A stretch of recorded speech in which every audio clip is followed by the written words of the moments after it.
السلام عليكم ورحمة الله وبركاته. اللهم صل وسلم وبارك على سيدنا محمد وعلى آله وصحبه وسلم إلى يوم الدين. ازيكم يا جماعة، عاملين ايه؟ جايه لكم النهاردة بوصفة حلوة جدا. ننزل بالمقادير. معايا نص كيلو كبد وقوانص، ومعايا فلفل اسود وملح وبابريكا، ومعايا طماطم، ومعايا فلفل الوان، ومعايا بصل مقطعاه جوانح، ومقطعه الطماطم صغير، ومقطعه الفلفل برضو جوانح، ومعايا معلقتين صلصه من اللي احنا عاملينهم مع بعض. تعالوا نشوف نطبق ده كله، وتعالى نشوف هنعمل ايه على البوتاجاز.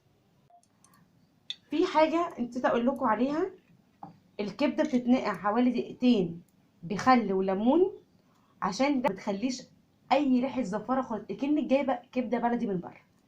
اول حاجه جبت طاسه على النار وحطيت فيها حوالي 3 معالق زيت، وبعدين سخنت الطاسه جامد هي والزيت، وبعدين هنزل بالكبده والقوانص مع بعض كده بالشكل ده. مش هقلب فيها، هسيبها لما تاخد صدمه، هسيبها لما تاخد صدمتها على الوش اللي انا حطيته فيه. بعد كده هقلبها الناحيه التانيه، بس بعد الايه ما تاخد صدمه، بس لازم تكون النار عاليه علشان ما تنزلش ميتها. بعد كده هقلب الورد التاني بالشكل ده. اعملي الطريقه دي والله ما هتندمي، هتجيبيها على طول وتاكليها، انها فعلا طعمها حلو جدا.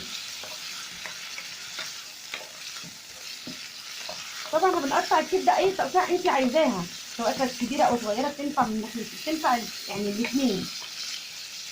بعد كده انا كده كله غير لون اهوت، علشان ما تسيبهاش تستوي كتير علشان ما تنشفش منك. تحس ان هي وانت احنا بنعمل الحركه دي عشان تبقى زي حته كبده كده تاكليها، تحس ان هي طريه مش ناشفه. بعد كده هنزل بالفلفل الاسمر، وبعدين هبدا اقلب واسيبها لما الفلفل تشرب الفلفل الاسود معانا كده.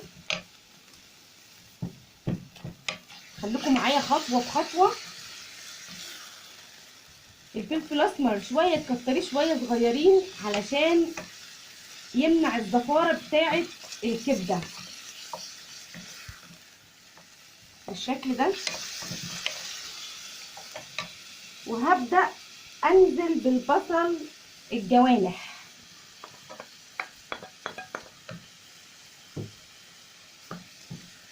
وابدا اقلب فيها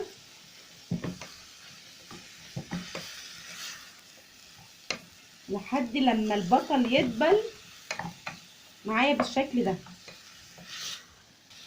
هسيبها حوالي دقيقتين البصل يدبل وارجع لكم تاني. كده معايا البصله دبلت خالص ودخلت مع سوى الكبده شويه. هبدا انزل بالفلفل،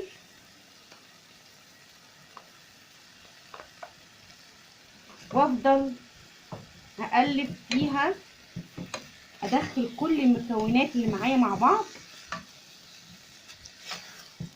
بعد الحركه دي ابدا اوطي النار.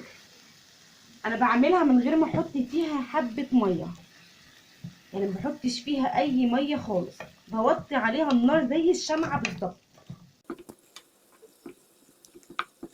بعد كده هنزل بالطماطم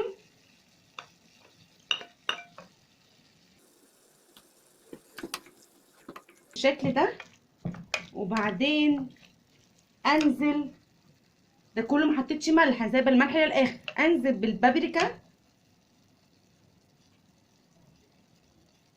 عشان بتديني لون كده حلو قوي، بتخلي شكل الكبده مش بهتان، بتخليه احمر وجميل.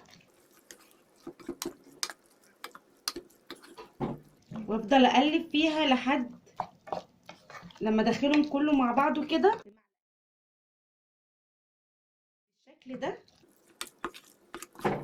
في الاخر اضيف الملح، نص معلقه ملح،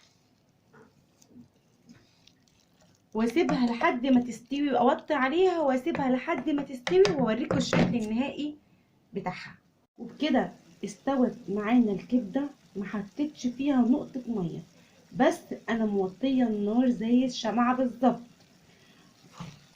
مفيهاش كده نشفت خالص، مفيهاش اي ميه خالص، كده كده جاهزه للاكل.